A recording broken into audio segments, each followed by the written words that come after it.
우리 사람은 여러 가지 시험을 받습니다. 오늘 제가 이제 시험을 이겨야 복을 받습니다. 이런 제목을 잡았는데, 우리 인생이 시험의 연속이죠. 성경에도 시험이 굉장히 많이 나옵니다. 시험이라는 단어가 굉장히 많이 나오는데, 우리가 이제 상식적으로 이 시험의 종류는 한 세 가지가 있습니다. 우리 한글 성경에는 전부 시험으로 번역해 놨지만, 첫 번째 가장 대표적인 시험은 마귀가 우리에게 주는 시험이죠. 창세기 3장에서부터 뱀이 하와를 유혹했던 그 시험, 그것도 똑같이 한글에는 시험으로 되어 있습니다만은 뭐 영어로만 보더라도 표가 납니다. 이 temptation이라는 유혹입니다. 유혹, 미혹이죠. 우리 성도님들이 보통 아이고 아무개 집사 시험 들었네. 그 시험은 하나님이 주시는 게 아니라 보통 마귀가 자기를 유혹하고 미혹하고 사단이 덫을 깔아놓은 그 덫에 걸렸다는 거예요. 아이고 내가 시험 들었다. 마귀가 버려놓은 이 올가미에 내가 걸려들었다. 그런 표현이 우리가 보통 시험이라고 그러죠. 그 다음에 두 번째는 하나님께서 하나님의 백성들을 더 강하게 훈련하는 것입니다. 하드 트레이닝이죠. 그래서 이 트라이얼이라는 시련이라는 영어 단어인데 한글에는 동일하게 시험으로 돼서 좀 우리가 헷갈립니다. 하나님이 우리 백성들을 시험하십니다. 더 강하게 하시려고. 우리 운동선수들이 계속 연습을 엄하게 시키고 그렇게 해야 또 이 성적이 좋게 나오는 것처럼 하나님이 성도님들을 훈련시키십니다. 어려움을 주시는 거예요. 그런데 이길 만한 시험을 주시죠. 하나님이 주시는 시험은 이길 만한 또 피할 길도 만들어 놓고 주시는 시험입니다. 그 다음에 마지막으로 제일 중요한 시험이 테스트입니다. 테스트. 우리 학교에서 시험 치는 그 시험 있죠. 테스트. 하나님이 하나님의 백성들에게도 테스트를 하십니다. 반드시 테스트를 하십니다. 옛다 복 받아라 하고 복 주시는 분이 아닙니다. 하나님은 복을 받기에 합당한지 아닌지를 반드시 시험하십니다. 그 시험에 통과해야 복을 받는 거죠. 성경 곳곳에 이런 시험 이야기는 굉장히 많이 나옵니다. 우리가 민수기나 신명기에서 보면 하나님께서 그런 말씀을 많이 하시죠. 내가 광야에서 그들이 나의 율법을 준행하나 아니하나 내가 시험하리라 많이 하셨어요. 가나안 전쟁을 알지 못하는 이제 사사기에 들어가면 출애굽 2세대들은 하나님의 기적을 체험을 못했지 않습니까? 홍해도 못 봤습니다. 그 광야 생활의 만나와 메추라기도 체험을 못한 이런 2세대들에게는 그런 이야기를 합니다. 하나님께서 가나안 전쟁을 알지 못한 이스라엘을 시험하려 하사 자꾸 전쟁을 일으키는 거예요. 고난을 줍니다. 어려움을 줍니다. 욥기서에 보면 이런 말씀이 있더라고요. 여기 7장 18절에 보면 아침마다 권징하시며 분초마다 시험하시나이까. 야, 물론 개역 성경입니다만은 요즘 번역이 조금 다르게 나왔습니다는 분초마다 우리를 시험하신다는 거예요. 물론 욥은 너무 힘든 그 시험을 받았기 때문에 그만큼 우리에게 시험이 많다는 것입니다. 마귀의 유혹이든 하나님의 훈련이든 하나님의 테스트든 여하튼 이 시험이라는 것은 반드시 이겨야만 복을 받습니다. 잠깐 오늘 제가 그게 없는데 좀 넘겨주세요. 여기 없어졌습니다. 아브라함이 100세의 아들을 낳았지 않습니까? 이삭을. 하나님이 그렇게 준다 해놓고는 드디어 주긴 주셨습니다. 100살이 되었어야 아무 희망이 없고 아무 어떤 정말 1%의 어떤 희망 그리고 의지, 인간의 노력이 있을 수 없는 정말 내게 절망이다 할 그때에 하나님이 기적을 보여주시면서 아이를 주셨습니다. 그래서 이삭을 놓고 이삭이 어느 정도 자라가지고 성경에 이제 모리아산으로 이렇게 이삭을 바치려 했을 때는 이삭이 적어도 한 15세 13세에서 15세 그 정도가 아닐까. 왜냐하면 나무 짐을 지고 갈 어린 나이 정도 되니까. 아브라함 나이가 115세입니다. 그때의 아브라함에게 찾아온 이 큰 시험, 어쩌면 아브라함에게 있어서 마지막 시험입니다. 하나님께서 이 이후로는 아브라함을 그렇게 시험하는 게 구절이 안 나와요. 마지막 시험입니다. 이삭을 번제로 드리라는 거예요. 야, 너 그렇게 사랑하는 이삭. 그러니까 아브라함이 100살에 아이를 얻었으니 얼마나 좋았을까요? 우리 어르신들 보면 자기 아들 놓을 때도 좋았지만 손주를 보면 그렇게 좋아하지 않습니까? 사람이라는 건 참 그런 것 같아요. 나이가 들수록 이제 아기들 보면 아유 너무 귀엽다는 거예요. 품에 안고 뭐 어쩔 줄 몰라 하는. 그런데 아브라함은 아들입니다. 아들. 손주도 아니고 아들이니까 막 얼마나 좋았을까요? 막 끼고 살았던 것 같아요. 그랬던 아이를, 여러분 아이가 13세, 15세 뭐 한 중학생 나이지 않습니까? 여러분 중학생 때가 사실은 이 아이들 나이가 중학생 정도 나이가 제일 아름다운 나이입니다. 낭낭 18세 해가지고 예전에 뭐 일찍 우리 조선시대 결혼시키고 하지 않습니까? 제일 아름다울 때, 제일 멋있을 때, 미소년. 이때에 하나님이 야, 너 그거 바쳐라는 거예요. 그것도 바베큐로, 통으로, 번제로 홀라당 태워서 나에게 드려봐. 야고보 사도는 신약에 보니까 내형제들은 너희가 여러 가지 시험을 만나거든. 여러분 시험이 많습니다. 대비하셔야 됩니다. 시험은 많습니다. 여러 모양으로 우리에게 시험이 찾아옵니다. 베드로 사도는 이런 우리를 시험하려고 오는 불시험, 하나님이 강하게 하신 이 불시험을 이상하게 여기지 마라. 왜 하나님은 나만 괴롭히지? 그렇지 않습니다. 다 괴롭힙니다. 다 하나님 시험을 주시는 거예요. 오늘 믿음의 조상이라고 하는 아브라함이 큰 시험을 받았습니다. 어쩌면 자기 일생일대의 가장 큰 시험입니다. 사랑하는 우리 성도 여러분들도 아마 인생을 돌아다 보면 큰 이런 시험을 많이 받으셨을 거예요. 앞으로도 얼마나 많이 남았는지 우리는 알지 못합니다.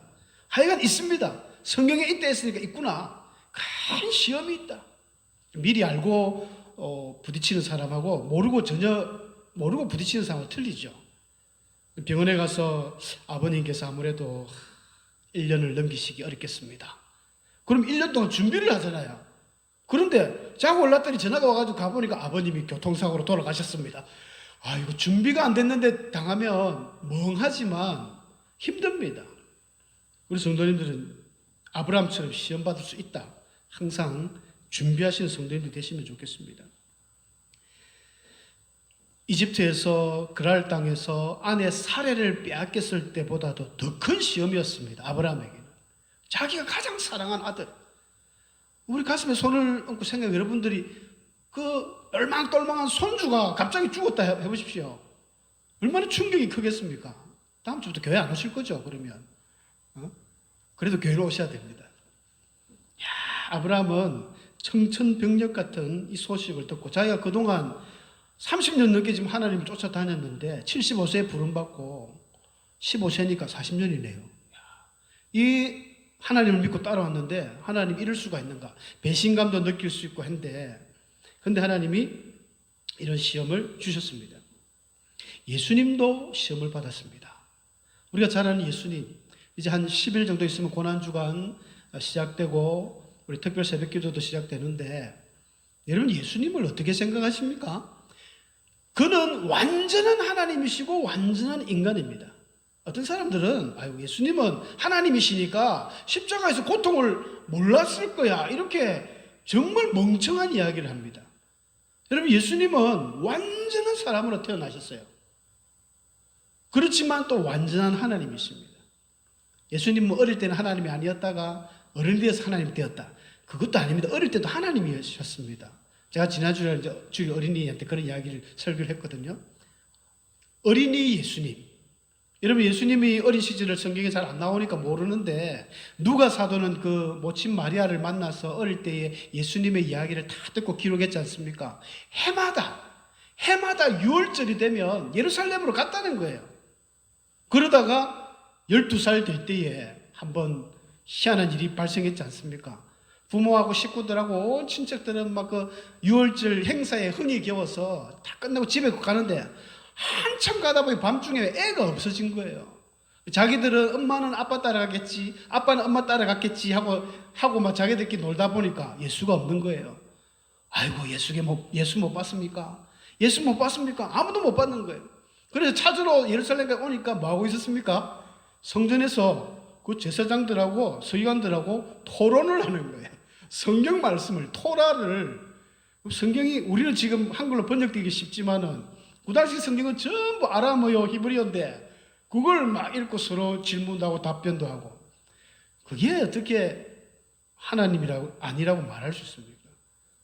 또 엄마 아빠가 예수야 여기서 뭐하냐? 네 찾았다. 얼마나 우리가 마음이 쫄았는데 그 예수님이 하신 이야기, 내가 아버지의 집에 있어야 될 줄 몰랐습니까? 이야, 여러분 예수님 어릴 때도 하나님이십니다. 나이 들었어도 하나님이셨어요. 하지만 완전한 인간입니다. 그래서 자기가 시험을 받아 고난을 당했기 때문에 시험 받는 자들을 도와주신다. 히브리서 말씀이 있지 않습니까? 예수님이 당할 것 다 당해봤습니다. 슬픔도 당해봤습니다. 배신도 당해봤습니다. 죽은 나사로를 보면 눈물로 흘렸습니다. 인간의 감정이 다 있어요. 오죽했으면 십자가, 그 어마어마한 십자가 사건 앞에서 제자들에게 자기의 이너스컬, 베드로, 야곱, 요한을 불러서 내가 내 마음이 너무 괴롭다, 심히 고민하여 죽을 것 같다. 여러분 이 말씀이 이해가 되십니까? 큰 시험을 당하면 여러분들 갑자기 회사, 우리 교회는 뭐 그런 분이 안 계십니다만은 갑자기 뭐 부도가 나가지고 내일 지나면 5천억을 지금 결제를 해야 되는데 그런 분이 없죠. 5천억 결제를 못 해가지고 큰 회사 사장님들은 거의 1,000억 단위로 왔다 갔다 하지 않습니까? 그래 자살을 하거든요. 여러분 이 100만 원 카드값 못 갚은 거 감사하셔야 됩니다. 100만 원이니까 우리가 살지 50만 원 못 갚아서 지금 달달 떨리서 살고 있지. 큰 회사 회장님들은요 쓸 때는 팍팍 쓰고 뭐 벤츠 타고 다니고 잘 보면 되지만 하루아침에 끝납니다. 5천억 뭐 1조 조 단위가 왔다 갔다 하면서 뭐 자살해버리는 거죠. 근데 그 밤에 그런 사람들의 마음은요 진짜 이따만한 바위를 가슴에 올려놓은 거하고 똑같습니다. 예수님이 그런 마음이에요. 내 마음이 고민하여 죽겠다. 야, 여러분이 마태복음 26장에도 나오고 이 마가복음에도 나오고 똑같은 단어로 나오는데 이 말씀만 생각하면 제가 마음이 답답해요. 마음이 저도 뭘 올려놓은 것 같아요. 너무 답답해요. 제자들이 부탁합니다. 아무한테나 또 떠밀릴 수 없으니까 그래도 예수님의 오른팔 왼팔들인데 너희들 제발 나와 같이 깨어서 나와 좀 함께 해다오. 그런데 이놈들은 바로 막 코를 골고 베드로를 자버리고 뭐 다 자버리죠. 너무너무 큰 시험이었습니다. 예수님에게도. 하지만 예수님이 시험을 이기셨죠. 자, 그래서 시험을 우리가 이기려면 어떻게 해야 되는가? 이게 또 중요한 문제지 않습니까? 우리도 언제나 시험을 받게 되는데 본문에서 쭉 한번 찾아보니까 이런 말씀들을 한번 보았습니다. 3절에 보니까 하나님의 이 말씀을 듣고 오래 고민하면 안 됩니다. 여러분 어떤 시험이 오면 오래 고민하면 우리에게 득될 게 없습니다. 잠언서에 보니까 사람의 마음의 즐거움은 양약이어도 마음의 근심, 심령의 근심은 어떻게 한다 했습니까? 뼈를 마르게 한다 했습니다. 뼈에서 독이 나와요. 독이.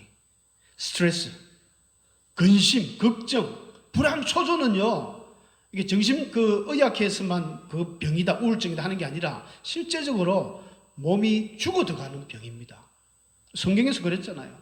뼈가 마르는데 신경은 오죽하겠습니까? 오장육부 내장은 오죽하겠습니까? 다 찌그러져서 제 기능을 못하는 거예요. 그냥 소화 안 되죠. 뭐 화장실 못 가죠. 머리 아프죠. 이 스트레스 근심이거든요. 오래 하면 좋은 게 하나도 없습니다. 아브라함은 딱 그 말씀 듣고 밤새 고민했을 거예요. 아마. 야, 하나님 이게 정말 이 하나님인가? 내가 믿었던 하나님이 과연 이런 분인가? 야, 이거 뭐 몰렉신, 당시 그 근동 그쪽 사이에서는 어린아이를 죽여서 제사하는 신이 있거든요. 이 몰렉신이라고. 야, 내가 믿는 하나님도 이방신하고 별 거 없네? 야, 내가 뭐 잘못 잡았나? 내가 헛다리 짚었나? 근데 고민을 오래 안 합니다. 밤새 고민하고 바로 새벽에, 물론 갈 길도 멀지만은 아침에 일찍 일어났다 했잖아요. 고민 끝. 결단을 내렸습니다. 결단 내려야 됩니다. 사느냐 죽느냐 그것이 문제로다. 딱 무조건 결단 내리고 빨리 결단 내려야 돼요. 그래서 결단을 내리고 이제 아침에 일찍 종들과 이삭을 데리고 갑니다. 데리고 가는데 그 5절쯤에 이런 이야기를 하죠. 그 자기 하인들이 막 물어봅니다. 그때 아브라함이 무슨 말을 하냐면 기다리라는 거예요. 너희는 나귀와 함께 여기서 기다리라. 내가 아이와 함께 저기 가서 예배하고 우리가 너희에게로 돌아오리라. 아브라함 믿음입니다. 믿음. 확신이에요. 성도에게 있어서 가장 강력한 무기는 믿음입니다. 된다는 거예요. 하나님께서 내가 40년을 하나님을 믿어왔는데 하나님 배신 안 하시는 분이다. 반드시 이루고 남는다. 나를 죽을 곳에서도 구원하셨던 분인데 분명히 이삭을 살려주실 것이다. 설령 이삭이 죽어도 뭐 다시 하나님 살릴 것이고 아니면 안 죽게 하시든지 이 확신이 아브라함에게 들은 거예요. 시험을 이기는 제일 큰 무기가 바로 믿음입니다. 확신이에요. 함께 돌아오겠다는 것입니다. 이런 확신의 마음뿐 아니라 실제적으로 이것이 자기에게 그대로 믿어져서 실제로 나타나야 됩니다. 그게 증거가 뭐냐면 이제 8절에 이제 아들이 물어보는 거죠. 아들이 아버지, 참 나무도 내가 지고 가고 불도 있는데 우리가 맨날 예배 드릴 때는 어린 양이 있었지 않습니까? 오늘 왜 양을 왜 안 들고 갑니까? 아브라함이 임마 네가 죽어야 된다 이런 말을 못 하잖아요. 야 임마 오늘의 제물은 바로 니다 이야기는 못 하고 아들아. 8절에 보면 아브라함이 이르되 내 아들아 번제할 어린 양은 하나님이 자기를 위하여 친히 준비하시리라. 여러분 이 말씀에 키워드가 있습니다. 이 긍정의 말, 믿음의 말. 여러분 하나님의 나라는 말에 있지 않다 능력이 있지 않습니까? 근데 이 믿음의 말은 능력이 나타납니다. 기적을 일으킵니다. 왜냐하면 하나님이 들으시잖아요. 민수기 14장에서 가데스 바네아 정탐을 할 때 정탐꾼들이 12명 돌아와가지고 10명이 떠드는 소리가 막 그 땅은 너무 좋더라. 그러나 우리 땅이 아니더라. 우리는 메뚜기 같더라. 하나님이 우리를 차라리 죽이려고 데리고 왔더라. 온갖 불평을 막 쏟아놨습니다. 여호수아 갈렙 빼고는요. 그때 하나님이 등장하셔서 내 귀에 들린 대로 하겠다. 너희들이 걱정하는 어린아이들 내가 잘 모셔서 가나안에 넣고 너희는 강야에서 다 죽어라. 야, 하나님 무서운 이야기였습니다. 내 귀에 들린 대로 하나님 다 듣고 있는 거예요. 아브라함의 이 말을 하나님이 들었습니다. 그러니까 하나님 꼼짝 못하는 거예요. 그대로 했지 않습니까? 하나님이 친히 준비했습니다. 그 나무 뒤에 그 양 한 마리를 딱 걸어놓고는 숨겨놓고는 그래도 끝까지 하나님 테스트하는 거예요. 저기 말만 잘하는지 실제로 행동을 하는지 두고 보자. 그런데 아브라함은 이미 아침 일찍 일어날 때부터 결단이 끝난 거예요. 그래 죽이자. 이삭 죽이자. 죽이면 하나님 살린다. 그 믿음을 갖고 출발했으니까 말이 뭐 불평이 나올 게 없습니다. 하나님 살릴 거다. 하나님이 친히 준비할 거다. 걱정하지 마라. 그러니까 하나님이 말씀한 대로. 그래서 성도의 믿음의 말이 굉장히 중요합니다. 불평하면요, 이스라엘 백성들이 가나안 땅에 들어갈 때 마지막 그 39년 있고 40년째 길로 인해서 불평했댔지 않습니까? 불평하니까 하나님이 불뱀을 보내는 거예요. 불평하면 몸도 안 좋아지죠. 하나님이 불평하니까 불뱀을 보내가지고 고난을 주고 어려움을 줍니다. 그런데 감사하고 긍정의 말, 믿음의 말을 하면 기적이 일어나고 복이 임하는 겁니다. 성도의 말은 그래서 권세가 있고 능력이 있는 거예요. 우리는 하나님의 자녀 아닙니까? 하나님의 자녀는, 하나님의 백성은, 인간은 하나님의 형상이 우리 안에 있습니다. 하나님이 사람을 창조할 때부터 우리의 모양을 따라 우리의 형상대로 사람을 만들자. 그래서 사람을 만들어 놓은 거예요. 그러면 우리의 인간이 정말 부족하기 터무니없는 존재지만 적어도 하나님의 조그마한 모습이 남아있다는 거예요. 그 모습 중에 하나가 말입니다. 말. 하나님은 태초로부터 이 세상과 천지 온 천하 만물을 창조하실 때 어떻게 창조하셨습니까? 막 진흙으로 손으로 이거는 사람이고 나머지는 전부 말씀으로 창조하셨어요. 빛이 있으라 하니까 빛이 있고 하나님 다 말씀으로 하셨어요. 이게 말의 권능입니다. 말의 창조력이거든요. 자녀에게 너는 잘 될 거야. 너 지금 좀 오락하고 그러지만 넌 반드시 성공할 거야. 넌 반드시 하고 날 거야. 대한민국을 떠들썩하게 할 위인이 될 거야. 그렇게 칭찬받고 자란 아이하고 아이고 니 커서 뭐 되려고? 니 뭐 할래? 니 한 꼬라지 보니까 니 앞으로 밥 벌어먹기 힘들겠다. 막 그냥 집에 치워라. 학교 나가지 말고 돈 벌러 가라. 그럼 저주의 말을 하면 말대로 이루어집니다. 우리 성도님들은 자녀들에게 우리 주일학교 어린이들이 좀 제법 많이 오잖아요. 어떻게 오는지 모르겠습니다. 뭐 하나님이 붙여주셔가지고 소문에 소문을 내서 뭐 희한하게 이렇게 작은 교회 어린아이들이 많이 오는데 보실 때마다 축복해 주세요. 이야, 니같이 잘생긴 아 처음 본다. 나 앞으로 정말 훌륭한 인물 될 거야. 한마디씩 해주면요. 진짜인 줄 알고 아주 이렇게 잘 올 거예요, 아이들이. 그런 거 우리 또 목사님이 너무 잘 아시잖아요. 저는 교회 처음 올 때 그래 목사님의 어떤 멘트들이 참 사람을 잘 세워주고 축복하는 것을 보고 많이 배웠습니다. 굉장히 중요한 거예요. 하나님의 성품입니다. 아브라함이 그런 말을 한 거예요. 하나님이 준비할 거야. 여러분 이건 하나님이 진짜 두 손 두 발 들게 만드는 표현입니다. 이런 믿음의 말, 믿음의 기도. 아주 지혜가 없는 분들은 기도할 때도 막 생깡을 쓰면서 하나님 이번에 안 해주시면 내가 확 죽어볼 겁니다. 하나님, 그런 기도하지 마세요. 죽기를 왜 죽어요? 하나님이 하나님 되심을 보여주십시오. 하나님, 나는 안 되지만 부족하지만 우리 하나님 능력 있지 않습니까? 이번에 하나님 기적을 나를 통해서 보여주셔서 회사 사람들이 깜짝 놀랄 수 있도록 하나님 큰 일을 보여주세요. 이렇게 기도하시는 지혜도 필요합니다.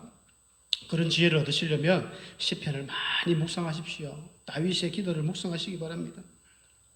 하여간 아브라함은 이런 큰 시험을 잘 이겨냈던 것 같습니다. 하나님의 시험을 이기고 받은 복이 오늘 읽었던 본문이죠. 여호와께서 두 번째로 나타나셔가지고 첫 번째 나타난 거는 아브라함이 진짜 죽이려고 하니까 하나님 급하게 아브라함아 됐다 그만해라. 내가 네 믿음을 이제야 확인했다. 이제야 내가 네가 하나님을 경외하는 줄 알았다. 그리고 좀 있다가 이제 한숨 돌리고 두 번째로 나타나가지고 다정하게 하나님이 말씀하십니다. 내가 나를 가리켜 맹세하노니. 하나님은 맹세할 다른 그 어떤 것도 없습니다. 하나님 자신밖에 없는 거예요. 그래서 에레미야서나 이런 말씀을 보면 하나님이 자신을 담보로 맹세했다는 그런 표현도 나옵니다. 아모스 선지자에는 하나님의 그 거룩하신 이름, 거룩함을 걸고 맹세한다. 하나님이 직접 그렇게 말씀하시는 거예요. 이 말은 무슨 말입니까? 반드시 이룬다는 것입니다. 우리 성경에는 뭐 큰 복이라고 표현됐는데 사실 큰 복이라는 그 번역은 조금 부족합니다. 뭐 복이 큰 복이 있고 작은 복이 있습니까? 조금 뭐 차이는 있지만 하나님 주시는 복은 똑같죠. 반드시 이룬다는 거예요. 이 바라크라는 복의 의미가 히브리어 원어인데 두 번이나 썼어요. 바라크 하면서 반드시 주겠다는 거예요. 하나님이 이제 감동받은 거예요. 아브라함의 이 시험을 테스트하니까 통과했으니까 이제 큰 복을 주시는 거죠. 아브라함에게 하나님 나타나신 것이 총 8번이거든요. 제가 성경 쭉 살려보니까 8번 나타나셔서 말씀을 나누셨는데 그 중에 6번이 전부 자손을 주겠다. 그리고 이삭 낳고는 오늘 이렇게 이삭의 씨를 통해서 후손을 통해서 하늘의 별처럼 바닷가의 모래처럼 많게 하겠다는 것입니다. 100살 넘은 노인이 이제 딸랑 아들 한 명밖에 없는데 솔직히 걱정을 하면 불안하죠. 어쩌 이삭이 저를 지내다가 이 광야 쪽에 굉장히 험한 사람들이 많은데 그 블레셋이나 이런 사람들이 그거 다 살았잖아요. 확 죽일 수도 있는데 어떻게 저 이삭이 살아갈까 걱정할 수도 있는데 하나님은 뭐 하늘의 별처럼 많게 하겠다는 거예요. 뿐만 아니라 대적의 성문을 차지하겠다. 이 대적의 성문을 차지한다는 표현은 성경에 굉장히 많이 나옵니다만은 이건 제유법이라 해가지고 하나를 통해서 전체를 이야기하는 거거든요. 성문이라는 것은 그 성읍 도시의 출입구지만은 그곳에서 모든 장사도 이루어지고 굉장히 중요합니다. 그래서 성문을 차지한다는 것은 성 전체를 차지하는 것입니다. 그러니까 앞으로 아브라함의 후손들이 얼마나 번성하는지 모든 원수들, 대적들의 성 전체를 빼앗는다는 것입니다. 우리 성도님들의 모든 자녀분들이 이제 앞으로 믿음으로 크게 성장하시면 세상 사람들이 지금 큰 소리 치죠. 예수 믿는 사람들 교회를 핍박하고 손가락질하지만 그들의 모든 것들을 우리가 빼앗아 버리는 이런 기적이 일어난다는 이야기입니다. 얼마나 대단한지 몰라요. 그리고 두 번째로 18절부터 기록된 메시로 말미암아 천하 만민이 복을 받는다는 표현은 이 씨는 앞에 17절에 나오는 후손의 의미보다는 예수 그리스도 메시아를 의미합니다. 여러분 아브라함의 후손들이 아무리 거룩해도 천하 만민이 어떻게 복을 받겠습니까? 천하 만민이 복을 받는 것은 예수님밖에 없습니다. 메시아를 의미합니다. 그러니까는 아브라함 너 후손을 통하여 메시아를 주겠다. 그리스도를 주겠다. 어마어마한 축복이죠. 그래서 마태복음 1장에 뭐라고 나옵니까? 아브라함의 자손, 아브라함의 세계라. 아브라함과 다윗의 세계라 이런 나오지 않습니까? 요즘 세계라 안 하죠. 뭐라 하지 모르겠다. 아브라함, 여러분 믿음의 조상 아브라함이 오늘부터 명실상부한 이 이삭의 번제 사건, 이 모리아산 이 하나님의 마지막 테스트, 이 시험을 극복하고 나서 그로부터 완전한 믿음의 조상으로 전혀 손색이 없는 그 인물이 아브라함이 되었다는 것입니다. 예수님도 십자가의 고난, 어마어마한 고난이었습니다.